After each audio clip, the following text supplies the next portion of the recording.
Hey everybody, in today's video we're just gonna be once again going a little bit further and editing more properties of a part, trying to access more methods and just gonna try to go with the flow a little bit and just see what we can create in what 10 minutes or maybe more, I don't know. So let's first start off with, like in the previous video, just create a basic part. Okay, we're going to start with local because it's just good coding to do so, and call it do instance. Once again, the instance is making a new object, and inside here we'll do part. Okay, inside this part we're then going to do parent equals game.workspace. Okay, press enter. Boom. Okay. So after that, we want to enter into some properties. Okay.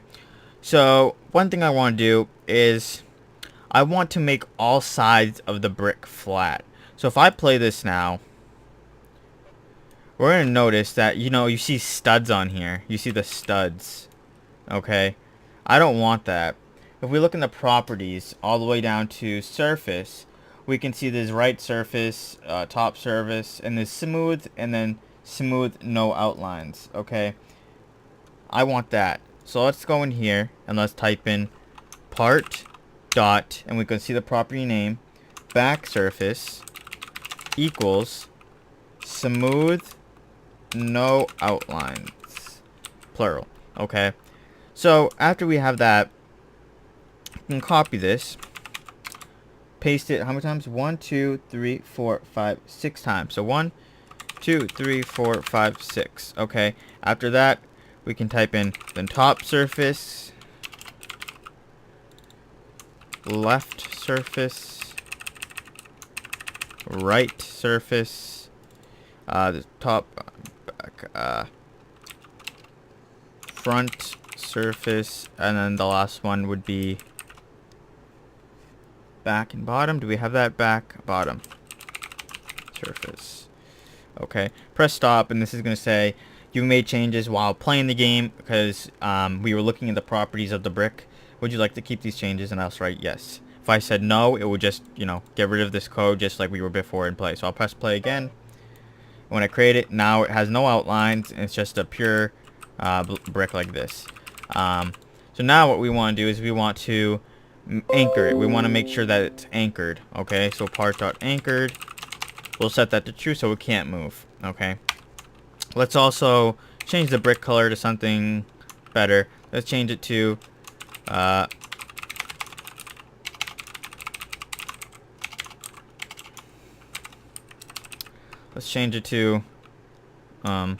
white.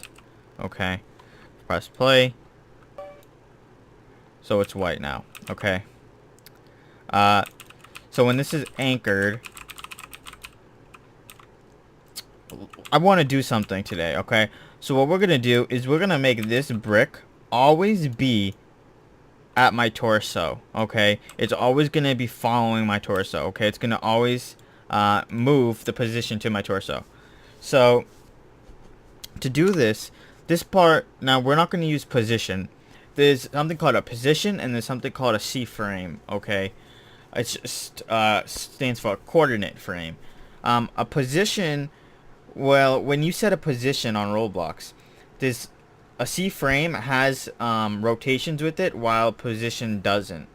So the position, if I were to say set the position, so just say I had two objects, okay? If I say set the position equal to this object's position, it puts it on top of the object. If I used CFrame instead, and said set the CFrame to this CFrame, it will go inside of the object. They overlap each other.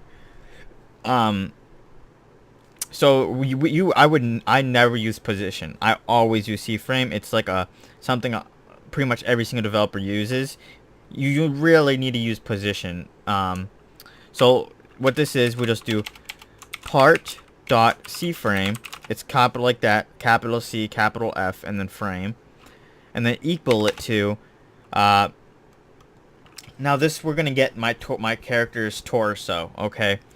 What we do here is we do player, well, this is a local script, so we can do this, game dot players. It gets the players list on the side here. This. And then since we're a local script, we could type in local player. Whoops. Like that. So this is just getting my player. Nobody else is, just mine. Only can access this if we have a local script. Okay. Then, inside of a player, there's always a property called character. If I go in here, type in, get player 1, we could look on the sign here. It says character. This is a model object. So it's giving us this.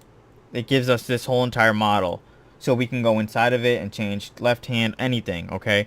So what we're going to do is we're going to do dot character, char actor,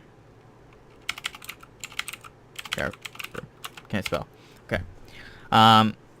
So now that we just accessed the character, inside that character, there should be a torso. Let's go make sure.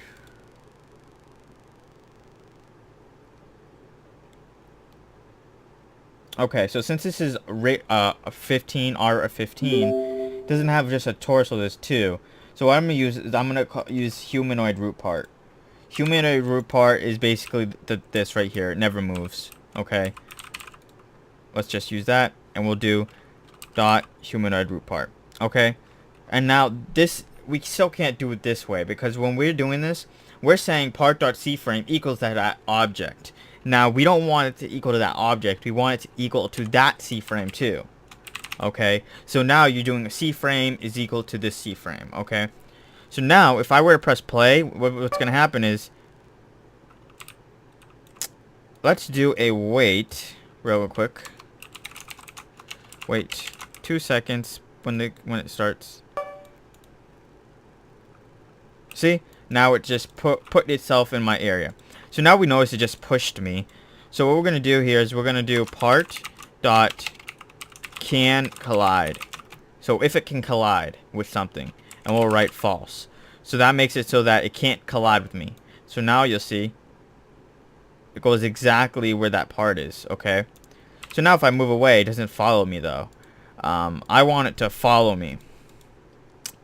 So what we're going to do is we're going to use a loop. Okay. If we go down to here, we'll do while true do. So this loop will happen forever, and we'll do a wait. Okay. Just when you don't put anything inside the wait, it means like 1/10 of a second, I believe. I honestly don't remember, but it's the fastest wait you can get unless you use something called render step, which does it per frame. But don't ignore that right now. So basically what we can do is that we could just copy this code right there and put it inside of here.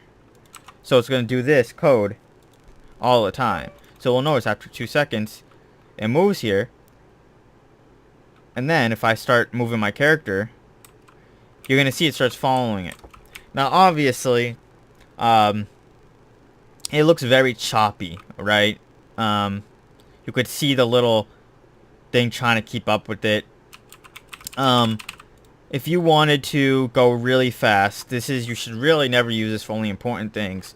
And this only you only can use this in local scripts. We can do game.getService run service dot render stepped wait, I believe it is. If it's wrong, then I probably fucked this up. Yep. Calling my get service. Okay, my bad. Maybe it's render stepped then dot wait. I kind of forget. Nope. Believe it's game dot get service. Oh wait, I know why. Let's change that back. This is game get service, like that. So that should work. Let's see if there's any errors. Okay. So now, you notice, now it's smooth. You don't see anything, any like weird stuff happening. This is because this is happening every frame now. Every time the frame loads in, this will do the line of code. So you'll never see this like, you know, alter weirdly. So this is could be very laggy though. So beware of using this type of stuff. Render steps should only be used for important stuff. So don't use this all the time, okay? So that makes it look like that. Now this is not how developers put objects to players, okay? It's not how. They use something called welds. This is just, for example, showing you how I could make an object C-frame to another object. So how about we try something a bit different? What if instead of using a C-frame, we use position?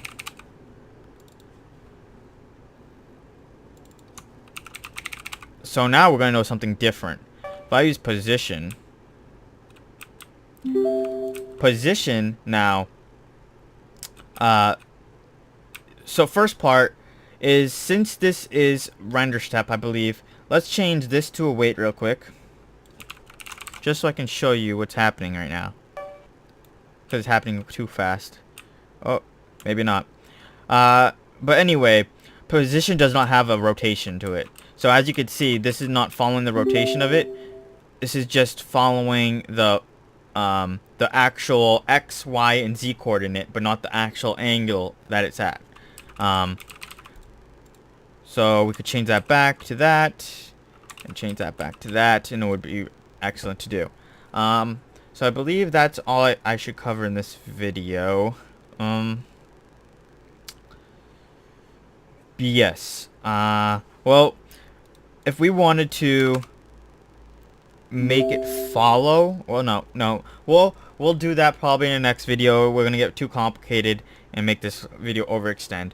So yeah, that's all you guys need to know for that, but that's a C-frame property. So yeah, bye guys.